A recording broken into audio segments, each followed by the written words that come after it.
देखिए बेटा,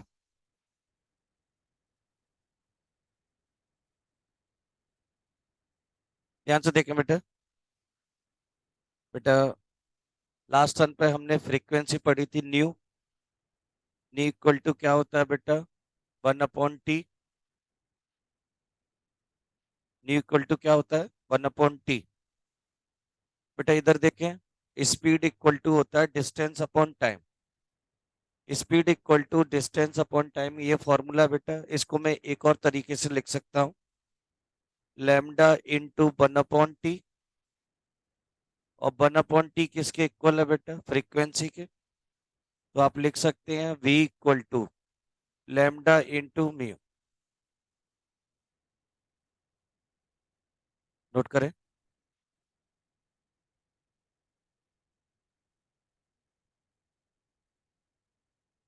तो स्पीड इक्वल टू होता है बेटा डिस्टेंस अपॉन टाइम। क्या बेटा? ये बुड्ढों की खोज है।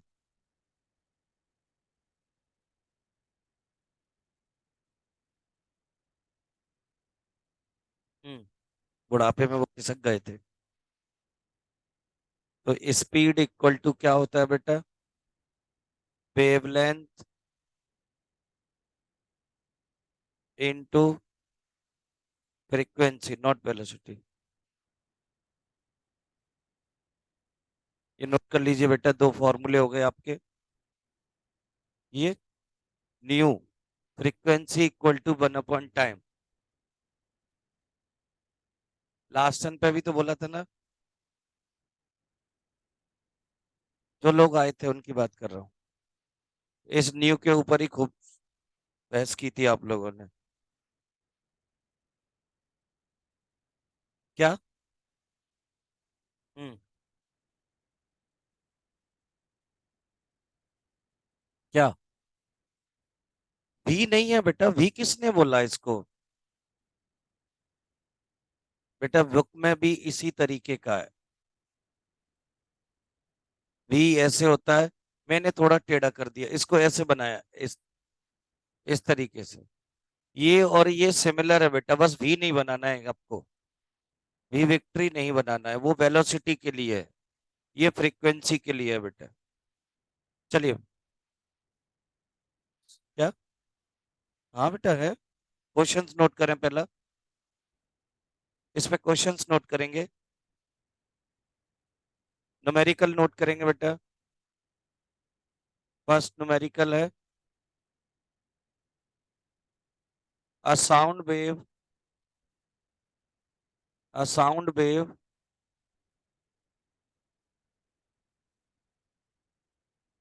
हाँ बेटा, यही दो फॉर्मूले हैं इसमें। अ sound wave has a frequency of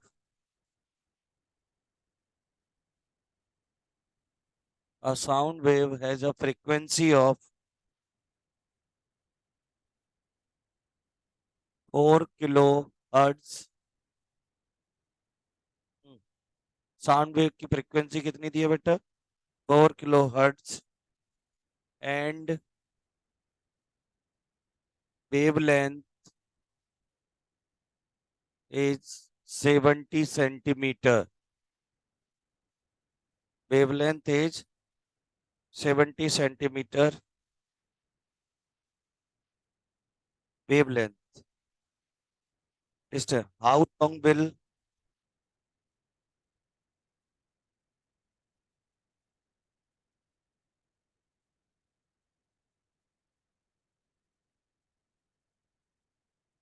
it take to travel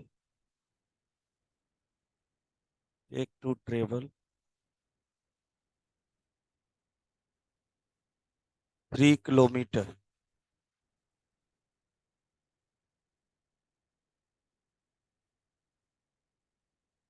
हम्म,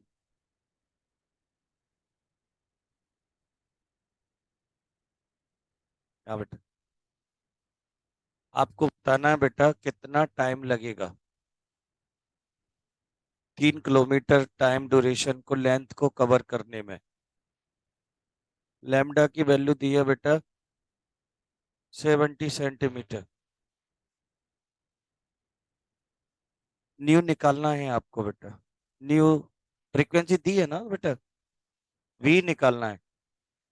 देखो, आवाज ना करें बेटा।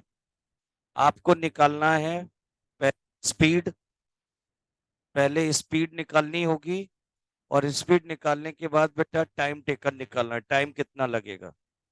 तो सबसे पहले क्या करेंगे आप, speed v equal to frequency into new.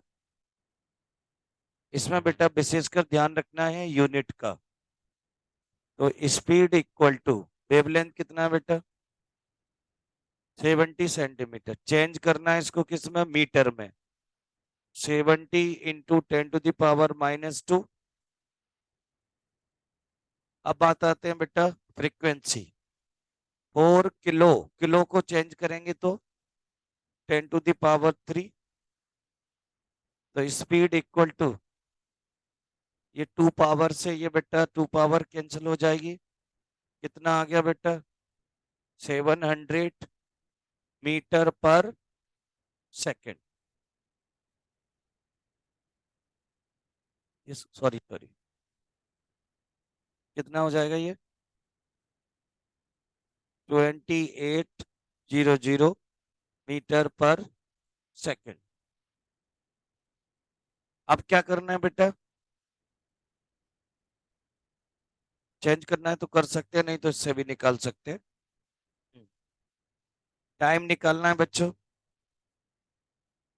Velocity equal to क्या होता है, टाइम वो डिस्टेंस अपॉन, तो टाइम इक्वल टू क्या हो जाएगा बेटा, डिस्टेंस अपॉन वेलोसिटी। कितना डिस्टेंस कवर करना है, 3 किलोमीटर। तो इसको आप मीटर में चेंज कर दो, 3000। आपका वेलोसिटी कितना है बेटा, 2800। डबल जीरो से डबल जीरो कैंसिल आउट, कितना बचेगा, 15/24, सॉरी 14, 15/14। कितना आ जाएगा बेटा ये, 2 पॉइंट कैसे आएगा, 1 पॉइंट कुछ आएगा।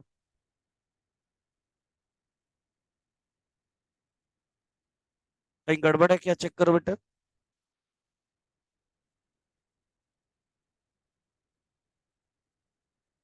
1.08, 1.07 सेकंड।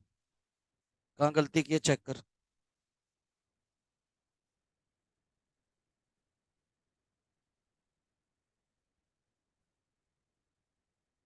ये 5/18 कहाँ से मल्टीप्लाई किया, पावर में कहाँ दिया है?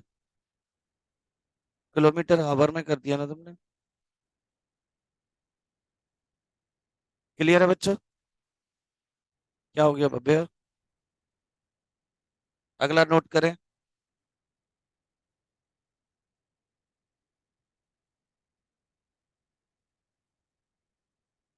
अगला क्वेश्चन नोट करना। किसी को डाउट है क्या बच्चों, केवल दो ही फॉर्मूले हैं इसमें, और कोई फॉर्मूला नहीं है।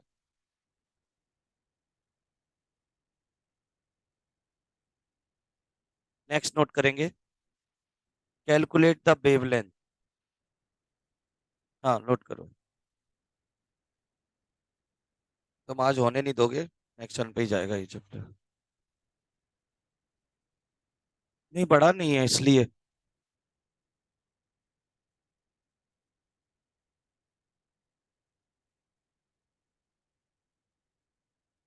सुन ले क्या बात बता रहा है।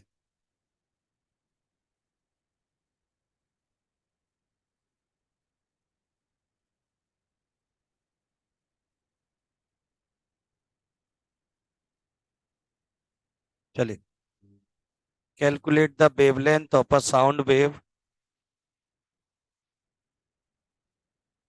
लिखेंगे, calculate the wavelength of sound wave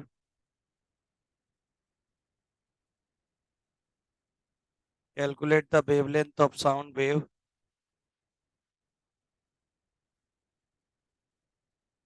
whose velocity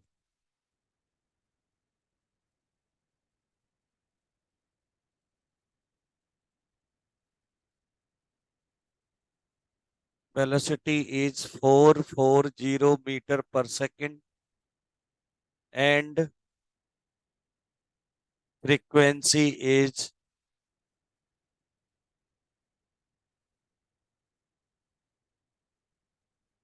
frequency is 880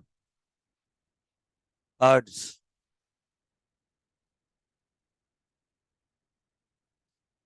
calculate करिए बेटा।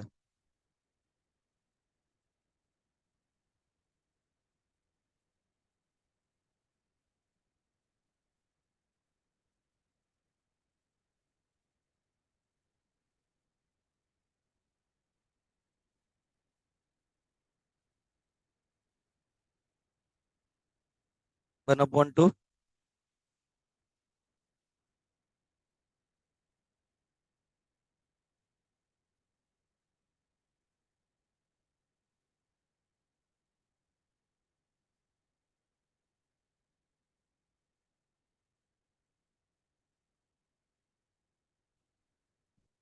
वेवलेंथ इक्वल टू क्या हो जाएगा?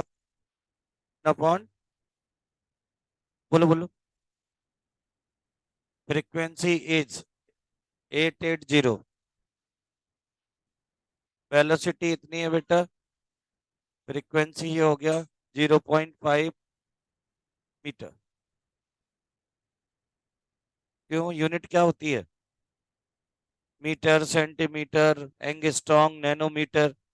यहाँ वेलोसिटी किस में दी है? सेकंड से सेकंड कट जाएगा बेटा, मीटर बचेगा। हाँ, आर्मस्ट्रॉन्ग। एक और लिखेंगे बेटा। भाई काफी है।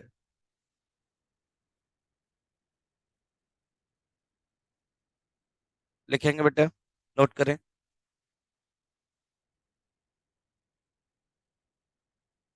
Calculate the wavelength, sorry wavelength नहीं, कैलकुलेट द फ्रीक्वेंसी। हाँ बेटा, अब फ्रीक्वेंसी कैलकुलेट करना है। Calculate the frequency of sound wave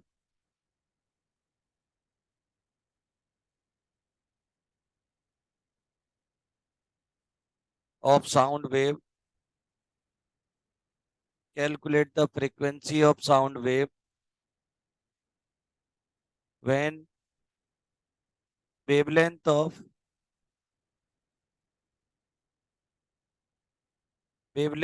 sound wave is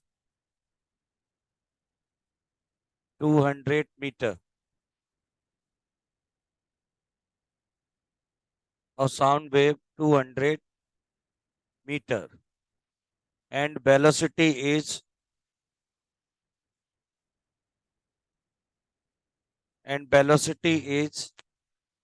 800 meter centimeter per second.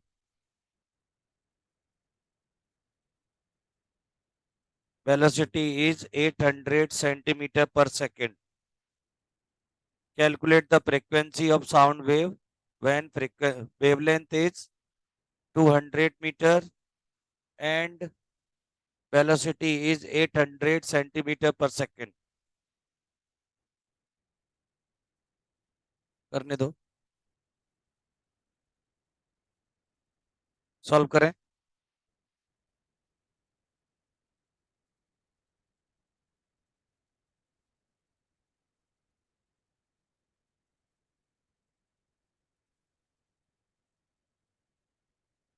Calculate the wave, calculate the wavelength, sorry, calculate the frequency of sound wave when wavelength is 200 meter. हाँ, wavelength of sound wave is 200 meter and velocity is 800 centimeter per second.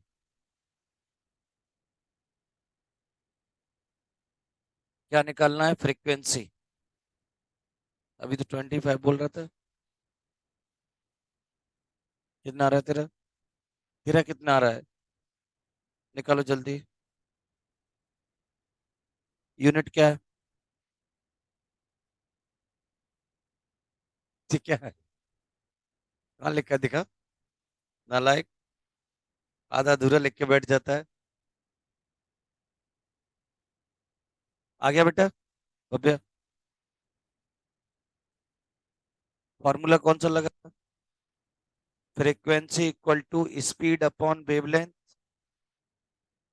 बेटा velocity कितनी है? 800। लेकिन 800 किस में है ये? चाहिए किस में? तो 8 आ जाएगी बेटा। या मैं इसको लिख दूं 800 इंटू 10⁻⁻², अपॉन वेलोसिटी कितनी है वो, वेवलेंथ कितनी है ये बेटा। सॉल्व करेंगे इसको।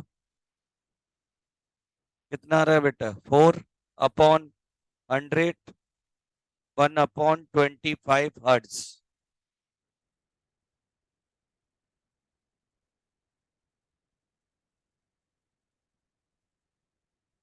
यूनिट लिखिए। किसी को डाउट?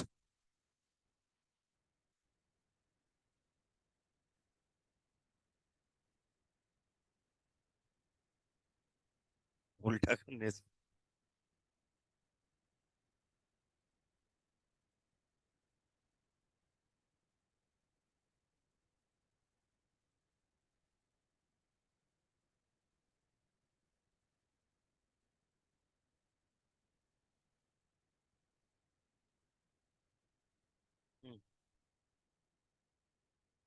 0.04 हर्ट्ज।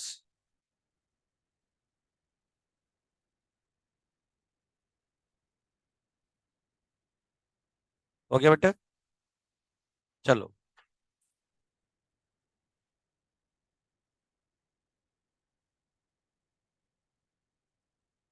और दे।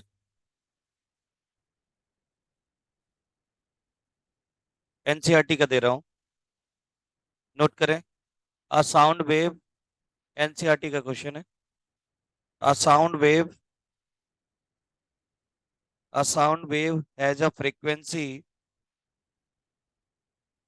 a sound wave has a frequency of 2 kilohertz and wavelength 35 centimeter, and wavelength 35 centimeter. How long will take? पहले वाली चीज एनसीईआरटी का है बेटा, बिल्कुल। How long will take to travel 1.5 kilometer? 1.5 kilometre,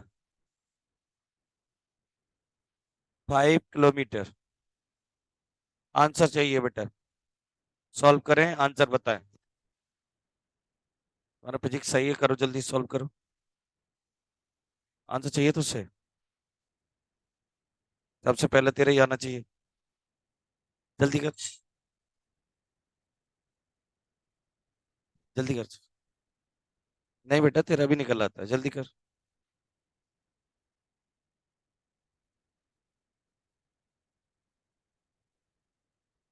बात मत कर।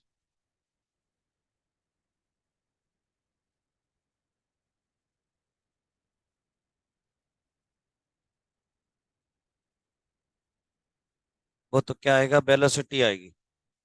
स्पीड आ गई 700।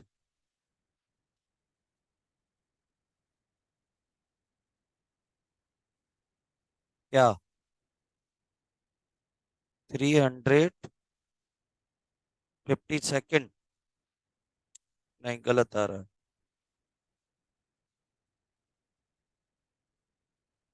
आराम से कर सॉल्व, तुक्का क्यों दे रहा है? कितना? 0 पॉइंट? अरे तू अपना कर।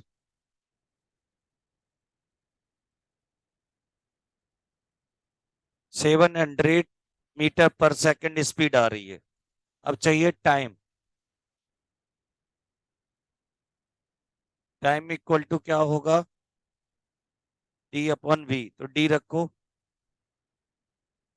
1.5 किलोमीटर है, मीटर में चेंज करो, उसको डिवाइड करो 700 से।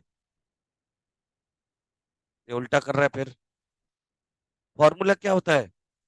Time equal to distance upon time वो होता है वेलोसिटी, उल्टा लिख रहा है हमेशा, डी अपॉन वी। 2.1 नहीं आया समझ में? 2.1 अप्रोक्स, 2.1 सेकेंड। देखिए बेटा, v equal to lambda into mu. आवाज नहीं यार। लेमडा कितना दिया है? 35 सेंटीमीटर, मीटर में चेंज किया। हाँ बता रहा हूँ। फ्रीक्वेंसी कितनी थी बेटा? 2 किलो इंटू 10⁻³ 2 से 3 एक बचेगा, 20 हो गया। 20 और इसका मल्टीप्लाई करेंगे तो कितना हो गया? मीटर पर सेकंड। वेलोसिटी निकालना क्या है? टाइम। वेलोसिटी इक्वल टू होता है डिस्टेंस अपॉन टाइम, तो टाइम इक्वल टू क्या हो जाएगा? Distance upon velocity. डिस्टेंस कितना दिया था? 1.5 किलोमीटर, किलोमीटर को चेंज कर दिया मीटर में। वेलोसिटी कितनी आई है आपकी? ये सॉल्व करोगे तो ये आ गया बेटा, सॉरी, 2.1 सेकेंड।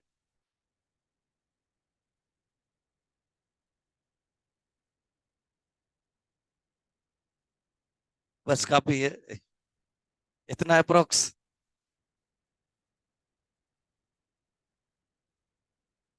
ये किलोमीटर में डिस्टेंस दी थी, ये सेंटीमीटर में थी, और ये किलो हार्ट्ज में थी।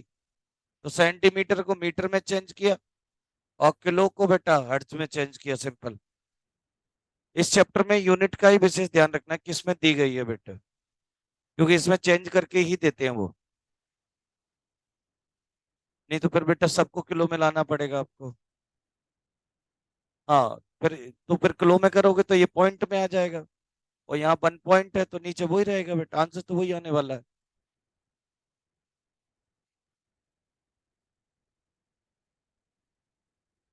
अब मैं टॉपिक आगे बढ़ा रहा हूँ, ठीक है? सॉरी। देखिए बेटा, लास्ट सन की बात कर रहे हैं, लास्ट सन पे जो हमने बताया था, एक एक करके लास्ट की चीजें रिपीट कर रहा हूँ बेटा। Sound wave is a mechanical wave, आवाज ना कर प्लीज। 15-20 मिनट रुक जा, बस काफी है। फिर जाके बाहर जो आप करते हो आधा एक घंटे, फिर घर में जाने में लेट करोगे, राउंड सड़क पे तफरी करोगे, वो करते रहना। हाँ बेटा, ये वेव का नेचर है बेटा कि वो किस तरीके से ट्रेवल कर रहा है। जैसे बेटा एक, आवाज नहीं इसमें बेटा दो तरह की नेचर होती है। बेटा मैं मना कर रहा हूँ ना, इधर देखो। साउंड वेव जो है बेटा मैकेनिकल वेव है, जिनको जरूरत किसकी है बेटा? मीडियम की। हर मीडियम में बेटा इसकी वेलोसिटी बदलती रहेगी, ठीक है? बात कर रहे हैं बेटा, मीडियम इसके लिए बहुत कंपलसरी है बेटा। लॉन्गिट्यूडनल एंड ट्रांसफर वेव, ये बेटा लॉन्गिट्यूडनल और ट्रांसफर का जो नेचर है बेटा, वो ट्रेवल करने के बेसिस पर है। नॉर्मली हमारे नेचर में दो टाइप की वेव हैं जो हमने लास्ट सन पे आपको बताई थी बेटा। एक है बेटा इलेक्ट्रोमैग्नेटिक वेव और एक है मैकेनिकल वेव। इलेक्ट्रोमैग्नेटिक वेव जिसको मीडियम की रिक्वायरमेंट नहीं है बेटा, इनका जो ट्रेवलिंग का डिस्टर्ब है बेटा, डायरेक्शन, वो इलेक्ट्रिक फील्ड और मैग्नेटिक फील्ड के परपेंडिकुलर होता है। इलेक्ट्रोमैग्नेटिक वेव बेटा ट्रेवल करती है बेटा इस तरीके से, जो हमने लास्ट सन पे बताया था आपको, ट्रांसफर वेव बोलते हैं इनको बेटा। मैकेनिकल वेव भी दो टाइप की होती हैं, लॉन्गिट्यूडनल और ट्रांसफर। सबसे पहले हमने आपको ट्रांसफर वेव्स के बारे में बताया था, जिसमें बेटा वेव का जो मैक्सिमम पॉइंट होता है यहाँ से, इसे हमने बेटा बोला था क्रेस्ट, और इनको बेटा बोला था ट्रफ। लेकिन ये लॉन्गिट्यूडनल में जो बेटा लॉन्गिट्यूडनल वेव होती हैं, उनमें क्रेस्ट और ट्रफ नहीं चलता है। वहां पे चलता है बेटा कंप्रेशन और रिफ्रैक्शन। जहां पर वेव्स मतलब मॉलिक्यूल पास है, जैसे देखना बेटा, ये जो स्प्रिंग है, तो स्प्रिंग में जहां पर इनमें डिस्टेंस कम है, कंप्रेस बोलते हैं बेटा। जहां पर आपने स्प्रिंग को दबा दिया है, तो वो स्प्रिंग के पार्टिकल सभी पास पास आ जाएंगे, तो उन्हें बेटा बोला जाता है कंप्रेस। और कंप्रेशन में बेटा क्या होता है, फ्रीक्वेंसी ज्यादा होती है। इसमें फ्रीक्वेंसी कैसे निकालते थे बेटा, डिस्टेंस से। इसमें फ्रीक्वेंसी कैसे, जैसे इनके बीच में जो डिस्टेंस है वो ज्यादा है तो फ्रीक्वेंसी कम, और अगर यही बेटा इस तरीके से वेव आ जाइए तो इनकी फ्रीक्वेंसी कैसी होती थी, ज्यादा। फ्रीक्वेंसी का मतलब क्या बताया था, the number of waves pass in one, एक सेकंड में कितनी वेव्स निकल रही हैं।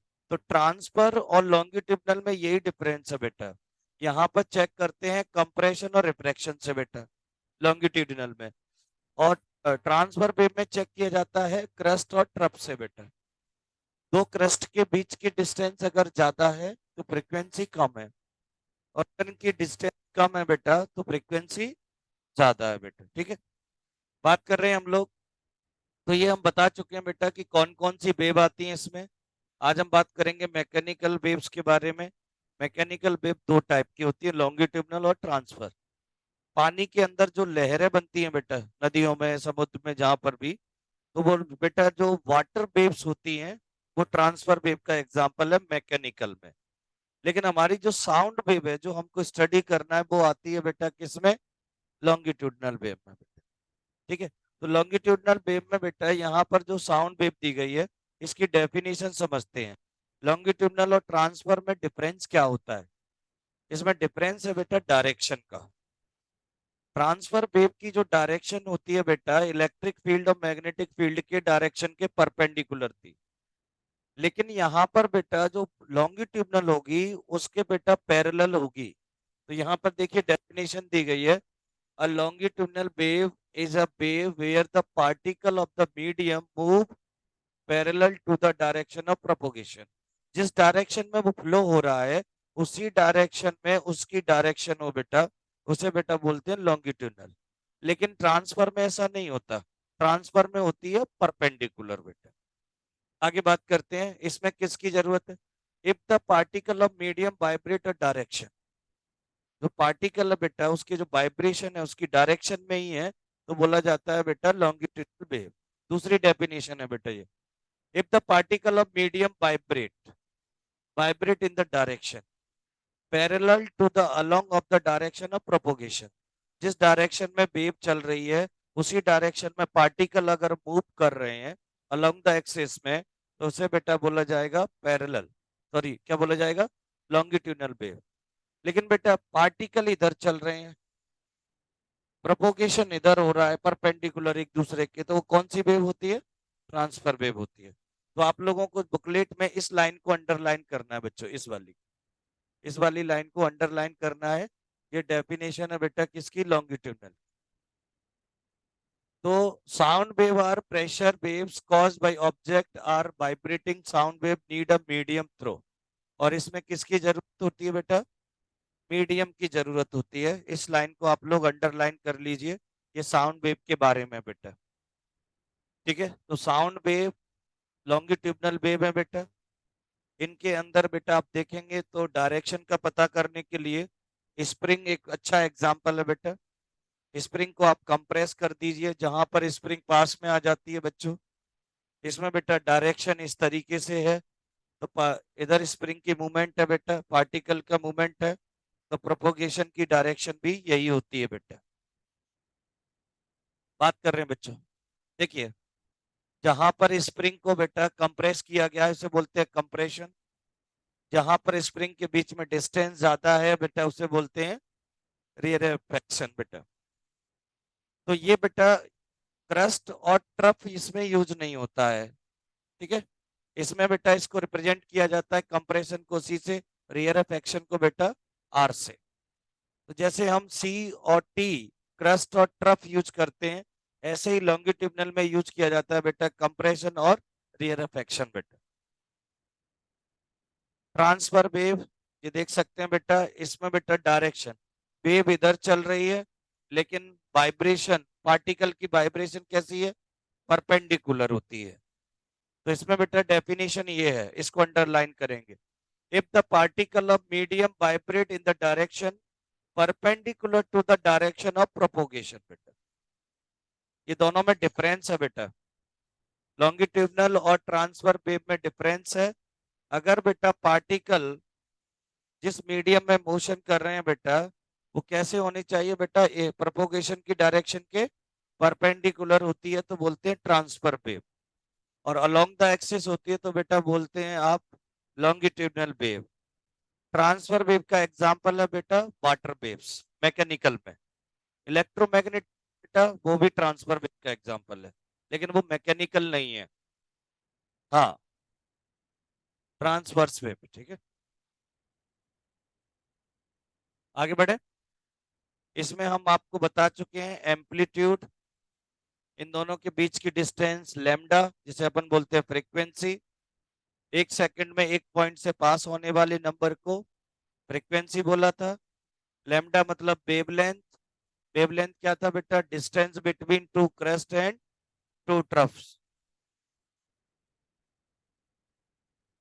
ये देखिए बेटा, ओरिजिन पॉइंट से यानी कि 0 पॉइंट से, जहां से बेटा वेव स्टार्ट हो रही है, ओरिजिन पॉइंट से मैक्सिमम डिस्टेंस को बेटा बोला जाता है एम्पलीट्यूड। क्या बोलते हैं, अब यहां से स्टार्ट हो रही है तो इसका मैक्सिमम पॉइंट ये होगा, तो इस डिस्टेंस को क्या बोलेंगे बेटा, एम्पलीट्यूड। ठीक है। करेक्टरिस्टिक ऑफ साउंड वेव बेटा, कुछ प्रॉपर्टी बता रहे हैं अभी। साउंड वेव की प्रॉपर्टी बेटा, जैसे इंटेंसिटी, लाउडनेस और पिच, क्वालिटी, इनके बारे में बात कर रहे हैं बच्चों। सबसे पहले बात कर रहे हैं लाउडनेस बेटा, जिसे अपन बोलते हैं इंटेंसिटी। इंटेंसिटी का मतलब है, हाँ, ये जो प्रॉपर्टी होती है बेटा हमारे ईयर कानों की होती है, कि वो कितनी फ्रिक्वेंसी से बेटा साउंड को क्या कर रहा है बेटा, गेन कर रहा है। अगर वो ज्यादा फ्रिक्वेंसी है तो इंटेंसिटी ज्यादा होगी, कम फ्रिक्वेंसी साउंड ले रहा है तो बेटा फ्रिक्वेंसी कैसी होगी, कम होगी बेटा। The sensation produce in the year which enable us to distinguish between a loud and faint sound is called loudness बेटा। यानी कि बेटा हमारे कानों के द्वारा किस साउंड को किस इंटेंसिटी के द्वारा, किस फ्रीक्वेंसी के द्वारा गेन किया जा रहा है, उसको बेटा बोलते हैं हम लोग लाउडनेस। हमारी बेटा जो कानों की जो बेटा इंटर रेंज है, वो 20 हर्ट्ज से लेकर 20,000 हर्ट्ज होती है। यानी इतनी साउंड बेटा ऑडिएबल साउंड है, इसमें हमें कोई प्रॉब्लम नहीं होती। लेकिन इससे नीचे जाते हैं, 20 हर्ट्ज से नीचे जाते हैं, तो उसे बेटा बोलते हैं इंफ्रासोनिक साउंड, जो कि नॉर्मली आप लोगों के जितने छोटे एनिमल्स है बेटा, कैट है, डॉग है, इनमें इनकी जो सेल्स होती है वो एक्टिवेट रहती है। तो नॉर्मली अगर कोई जैसे कहीं पर भी बेटा अर्थक्वेक आता है, तो उनको पहले पता पड़ जो छोटे छोटे एनिमल्स होते हैं उनको पहले ही एहसास हो जाता है, क्योंकि इसके जो वाइब्रेशन होते हैं अर्थक्वेक के, वो बेटा 20 हर्ट्ज से लो होते हैं। तो इसीलिए उनको पहले इनका आभास हो जाता है, पहले से उनको नॉलेज हो जाती है कि अर्थक्वेक आ रहा है बेटा, क्योंकि वो 20 हर्ट्ज से नीचे की फ्रिक्वेंसी को क्या कर सकते हैं, सुन सकते हैं बेटा। लेकिन ये कैपेसिटी, ये जो पावर है वो हमारे अंदर नहीं होती। हम 20 से 20,000 हर्ट्ज को ऑडिएबल साउंड है हमारे लिए, आसानी से सुन सकते हैं। हाँ, सब सुन लेते हैं। हाँ, उनको थोड़ा हाई लगता है। जैसे 20,000 से ज्यादा की साउंड है, उसको हम भी सुन लेते हैं बेटा, ऐसा नहीं है। लेकिन उसे पॉल्यूशन में लेते हैं, नॉइस पॉल्यूशन बोलते हैं उसको। वो हमारे लिए इरिटेटिंग होने लगता है, पेन होने लगता है, तो उसे नॉइस पॉल्यूशन बोलते हैं बेटा। 20 से हम लोगों में इतनी पावर नहीं है कि नॉर्मली सुन नहीं सकते हैं बेटा। ठीक है। आगे बात कर रहे हैं बेटा, इंटेंसिटी बेटा। The intensity of sound define, बेटा इंटेंसिटी किससे डिफाइन की जाती है बच्चों, the energy passing per unit time. मतलब एक समय में, एक सेकंड में कितनी एनर्जी पास हुई है बेटा, उससे बोली जाती है इंटेंसिटी। अगर एनर्जी एक सेकंड में ज्यादा पास होगी तो इंटेंसिटी ज्यादा होगी, अगर एनर्जी कम पास होगी तो इंटेंसिटी। तो ये इंटेंसिटी का फॉर्मूला भी लिखा हुआ है बेटा, ये लोग नोट कर सकते हैं। The intensity of sound define the amount of energy passing per unit time per unit area। ये नोट कर लीजिए बेटा, अंडरलाइन लगा लीजिए इस पे।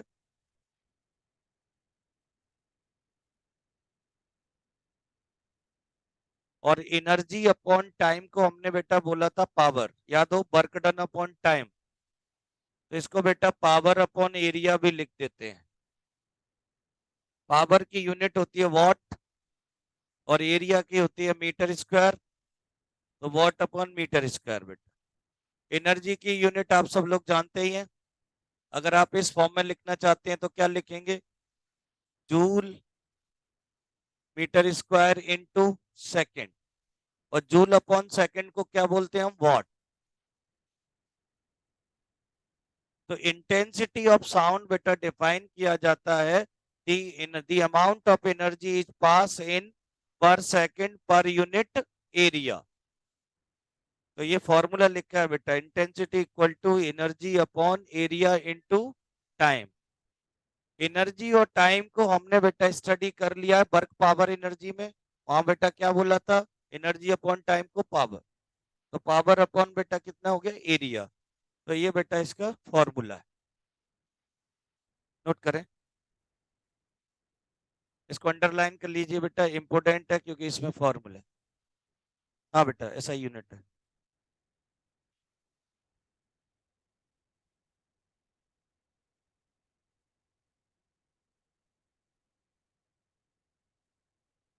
बात कर रहे हैं बेटा लाउडनेस और इंटेंसिटी में डिफरेंस।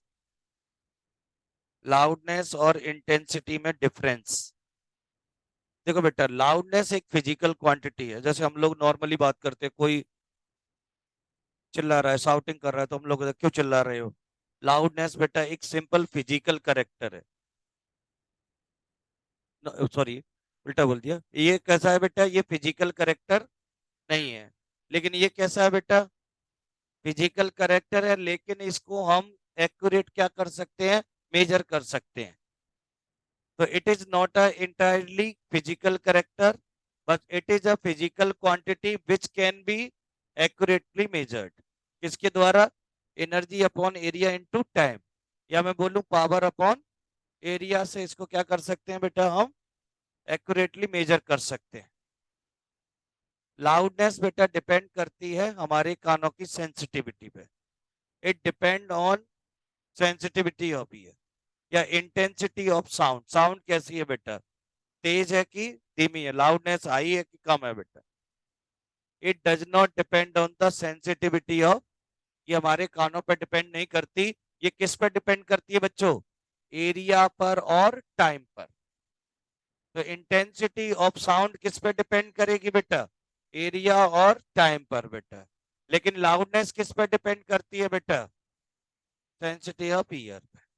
होमवर्क नोट करेंगे। पहला,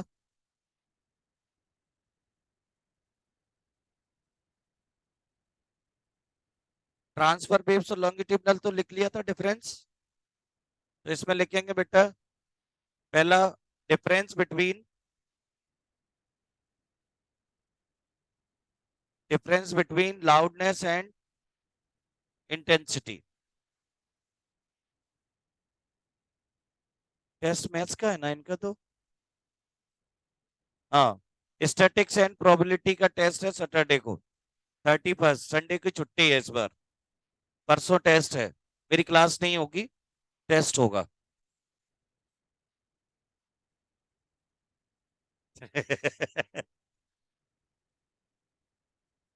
ठीक है। संडे को न्यू ईयर है, मैं नहीं मिलना चाहता आप लोगों से, गंदे बच्चे हो। ठीक है,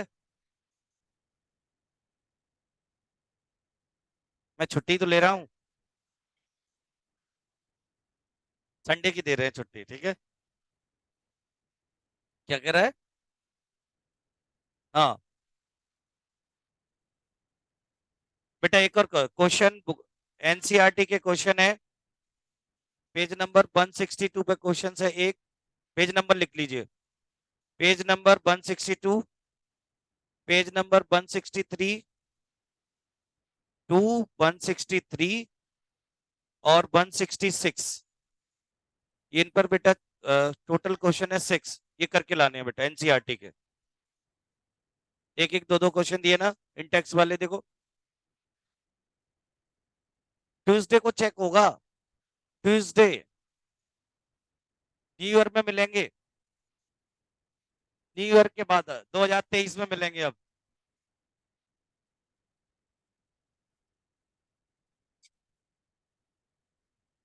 क्या नाम है तेरा? क्या हो गया तेरा?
चलिए बच्चे, आवाज नहीं।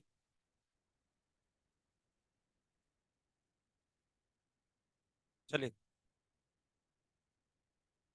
बात कर रहे हैं बेटा। बेटा बात है नहीं, बिल्कुल भी नहीं पढ़ना है तो घर जाओ, वैसे भी टाइम हो गया। सुनिए बेटा, लास्ट सन पे हमने दो तरह के कंपोनेंट बताए थे, बायोटिक और, इसमें बेटा पीछे पढ़ने क्लास में हो कि दूसरी क्लास में हो? ये पीछे बात नहीं कर रहे बेटा, बिल्कुल भी। ध्यान से देखें, इकोसिस्टम के दो पार्ट थे बच्चों, बायोटिक और अबायोटिक। अबायोटिक में हमने आपको एयर, वाटर और सॉइल के बारे में बता दिया था। आज पूरा टॉपिक चलने वाला है बेटा बायोटिक में, जिसमें मोस्टली पार्ट हो जाएगा आज, थोड़ा बहुत बचेगा तो न्यू ईयर पे होगा। ठीक है, क्योंकि 31 को आपका मैथ्स का टेस्ट है, जो आज अनाउंस होने वाला है अभी। 31 सैटरडे को टेस्ट नहीं, वो क्लास नहीं होगी। संडे छुट्टी रहेगी न्यू ईयर की। तो इस बार जो सैटरडे को मेरी क्लास होती थी ना, उस दिन 1 घंटे का जो टेस्ट होगा आपका मैथ्स का, जो सर ने बोल रखा होगा, वो आज बता देंगे। क्लास नहीं होगी मतलब मेरे। ठीक है, संडे का छुट्टी, संडे की छुट्टी रहेगी, तो हम 2023 में मिलेंगे आज के बाद। हाँ, अगली सैटरडे नहीं, ट्यूसडे को मिलेंगे। अगली साल मिलेंगे हम लोग। बच्चों बायो, अब आवाज नहीं, इसको कंप्लीट कराने दो। बायोटिक कंपोनेंट में आते हैं बेटा सारे लिविंग ऑर्गेनिज्म, और उन लिविंग ऑर्गेनिज्म को बेटा जो एनर्जी का रिसोर्स आपका सोर्स है, वो है बेटा कौन? सन। इसके द्वारा बेटा प्लांट को क्या मिलती है बेटा? एनर्जी। और प्लांट बेटा सॉइल से लेते हैं आपके मिनरल्स, वाटर्स, और नेचर से लेते हैं बेटा CO2। तो वाटर और CO2 सनलाइट की प्रेजेंस में, by the help of photosynthesis, क्या बनाते हैं बेटा? Food material. तो प्लांट बेटा पहले ऑर्गेनिज्म है जो क्या करते हैं? एनर्जी प्रोड्यूस करते हैं बच्चों। इसीलिए इनको बेटा बोला जाता है प्रोड्यूसर। क्या बोलते हैं? तो प्लांट बेटा क्या करते हैं, जो आपकी सनलाइट है उसको बेटा एनर्जी में, केमिकल एनर्जी में चेंज करते हैं। किस फॉर्म में? कार्बोहाइड्रेट, फैट, प्रोटीन के फॉर्म में। तो बेटा प्रोड्यूसर क्या करेंगे बेटा? फूड मटेरियल को बनाएंगे बच्चों। इनको यूज करेंगे बेटा कंज्यूमर। कंज्यूमर में कई सारे आते हैं बेटा, हर्बीवोरस, कार्निवोरस, ओमनीवोरस। तो इसको बेटा प्रोड्यूसर क्या करते हैं बच्चों? सनलाइट और इनऑर्गेनिक न्यूट्रिएंट, जैसे कार्बन डाइऑक्साइड, वाटर की हेल्प से क्या करेंगे? फूड मटेरियल बनाएंगे। इनको कौन यूज करेगा बेटा? कंज्यूमर्स। कंज्यूमर्स बेटा हर्बीवोरस, कार्निवोरस, ओमनीवोरस, ये बेटा फूड चेन में काउंट किए जाते हैं। लेकिन ओमनीवोरस की भी डेथ होती है बेटा। तो ओमनीवोरस जब डेथ होती है बेटा, तो उनको माइक्रो ऑर्गेनिज्म जितने भी होते हैं, वो उसको डिकम्पोज कर देते हैं। क्या कर देते हैं? डिकम्पोज मतलब ब्रेक डाउन, और उसको सॉइल में मिक्स कर देते हैं बच्चों। उसको क्या कर देते हैं? सॉइल में मिक्स कर देते हैं बेटा। ठीक है, और ये सॉइल से फिर वो न्यूट्रिएंट कहाँ चले जाते हैं बेटा? प्लांट फिर यूज कर लेते हैं। ये इस तरीके से साइकिल चलती रहती है बेटा। दोबारा रिपीट कर रहे हैं। सनलाइट से बेटा प्लांट क्या करेंगे? सॉइल से इनऑर्गेनिक न्यूट्रिएंट लेंगे, खाना बनाएंगे बेटा। उस खाने को कौन यूज करेगा? Producer. Producer omni, herbivorous, carnivorous और ओमनीवोरस। ओमनीवोरस की डेथ होगी, सॉइल में मिक्स हो जाएगा बाय द डिकम्पोजर। सॉइल में क्या पहुंच जाएंगे? इनऑर्गेनिक। इनको कौन यूज करेगा? प्लांट। प्लांट खाना तैयार करेगा, उनको कौन खाएगा? एनिमल। एनिमल की डेथ होगी तो वो उसको यूज करेगा डिकम्पोजर। डिकम्पोजर कहाँ मिला देंगे? सॉइल में। ये साइकिल चलती रहती है बच्चों। ये क्या है? ये साइकिल है बेटा बायोटिक कंपोनेंट। किसकी साइकिल है? Biotic component. लेकिन अब हम पढ़ने वाले हैं बेटा प्रोड्यूसर, कंज्यूमर के टाइप। सबसे पहले एनर्जी कहाँ प्रोड्यूस हुई प्रोड्यूसर में? तो जहां एनर्जी लेवल होते हैं उन्हें बेटा बोलते हैं ट्रॉपिकल लेवल। क्या बोलते हैं? ट्रॉपिकल लेवल बेटा। ठीक है, बात कर रहे हैं बेटा दूसरी, बैलेंस इन इकोसिस्टम। ये बेटा आप जो साइकिल देख रहे हो, अगर इनमें से कोई भी ऑर्गेनिज्म या कोई भी पार्ट एक हटा दिया जाए, तो ये पूरा डिसबैलेंस हो जाएगा बेटा। अगर अर्थ से पूरे प्लांट हटा दें, या अर्थ से पूरे हर्बीवोरस हटा दें या कार्निवोरस हटा दें, कोई भी एक सिंगल ऑर्गेनिज्म बीच वाला पार्ट साइकिल में से मिस कर दें, तो पूरा अर्थ का बेटा जो खाने का जो बैलेंस है बेटा, पूरा सिस्टम डिसबैलेंस हो जाएगा। तो किसी भी ऑर्गेनिज्म की या किसी भी एक पर्टिकुलर कम्युनिटी की बेटा हंटिंग होना, उनका शिकार होना, वो हमारे इन्वायरमेंट के लिए बहुत डिसबैलेंस हो जाएगा, बहुत खतरनाक होता है बच्चों। किसी एक कम्युनिटी की जनसंख्या का बढ़ना, पॉपुलेशन का बढ़ना, ये भी हमारे लिए डेंजरस होता है बेटा, या कम होना भी डेंजरस होता है बेटा। इसीलिए बैलेंस बनाए रखने के लिए सभी कम्युनिटी का प्रॉपर अमाउंट में होना जरूरी है बेटा। ठीक है, ध्यान से देखें बेटा, चाहे वो कुछ भी हो, चाहे प्रोड्यूसर हो, चाहे कंज्यूमर हो, चाहे डिकम्पोजर, अगर आप इनमें से कोई एक हटा दीजिए, पूरा सिस्टम, पूरा एनवायरनमेंट डिसबैलेंस हो जाएगा। प्रोड्यूसर आपने ज्यादा बना दिए, कंज्यूमर हटा दो, तो इनको यूज करने वाला ही नहीं है कोई बेटा, तो इनकी कंसंट्रेशन बढ़ती जाएगी बेटा, वो भी हमारे एनवायरनमेंट के लिए खतरनाक है। या आप माइक्रो ऑर्गेनिज्म हटा दो, डिकम्पोजर हटा दीजिए बच्चों, अगर डिकम्पोजर हट गए तो एनिमल सड़कों पर मरे हुए डले होंगे बेटा, चारों तरफ इन्वायरमेंट पॉल्यूटेंट हो जाएगा। अगर डिकम्पोजर नहीं होंगे तो कंज्यूमर का डिकम्पोज ब्रेक डाउन नहीं होगा बेटा, और सॉइल में मिक्स नहीं होंगे। जब सॉइल में मिक्स नहीं होंगे तो न्यूट्रिएंट सॉइल को नहीं मिलेंगे, और सॉइल को न्यूट्रिएंट नहीं मिलेगा तो प्रोड्यूसर खाना नहीं बना पाएगा बच्चों। इसीलिए सबका साइकिलिंग में होना, प्रॉपर अमाउंट में होना बहुत जरूरी है, बैलेंस बनाए रखना जरूरी है बेटा। तो बैलेंस इन इकोसिस्टम में यही बताया जाता है बेटा कि हमारे चारों तरफ जितने भी बेटा साइकिल में प्रोड्यूसर, कंज्यूमर और डिकम्पोजर हैं, इनका बैलेंस रहना बहुत जरूरी है। अगर कोई भी पार्ट डिसबैलेंस होता है तो वो हमारे एनवायरनमेंट के लिए बेटा डेंजरस है। तो इसमें यही बताया गया बेटा, a balance ecosystem in a ecological community together with the environment and functioning as a complex unit. यानी कि बेटा इसमें जो हमारी कम्युनिटी है वो एनवायरनमेंट के साथ मिलकर के फंक्शनिंग यूनिट बनाती है, और कई तरीके से बेटा कॉम्प्लेक्स सिस्टम बनता है, कोई ना कोई किसी पर, एक दूसरे पर डिपेंड रहता है बच्चों। अगर इनमें से कोई भी मिस हुआ तो ये सब गड़बड़ हो जाएगी बेटा। फूड चेन और फूड वेब क्या होता है बच्चों? फूड चेन का मतलब क्या है, यहाँ शायद इससे वैसे फिगर हट गया बेटा। फूड चेन का मतलब है, जैसे बेटा हम लोग किस पर डिपेंड है, प्लांट पर। प्लांट को कौन खाता है बेटा, हर्बीवोरस।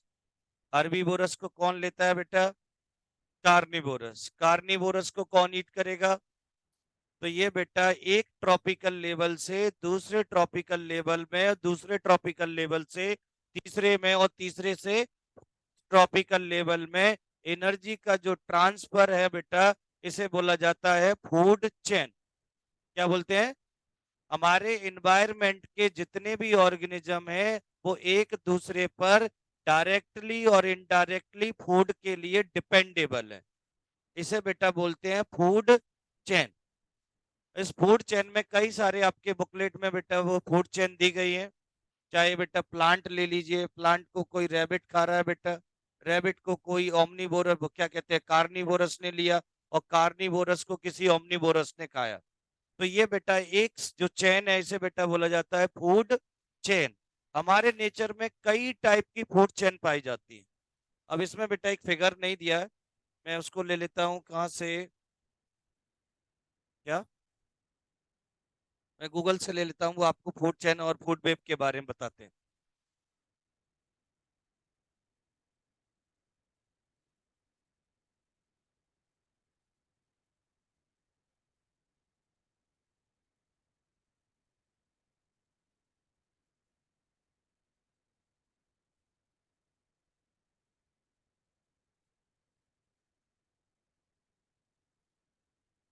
देखिए बेटा, ये दिए शायद आपकी एनसीईआरटी में, नहीं मैं वो बता देता हूँ, फूड वेब भी बता दें, चेन ये ले लो तो।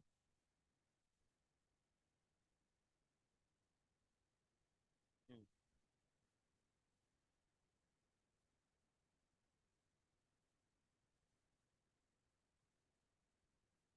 ये रहा। देखिए बेटा, सिंपल फूड चेन है ये पहली बेटा, जिसमें प्लांट, डियर और लॉइन, ये बेटा आपका प्रोड्यूसर है, ये बेटा आपका हर्बीवोरस है, और ये बेटा आपका कार्निवोरस है बेटा। ऐसे ही बेटा और भी साइकिल दी गई है, फ्लावर की दी गई है बेटा, फ्लाइज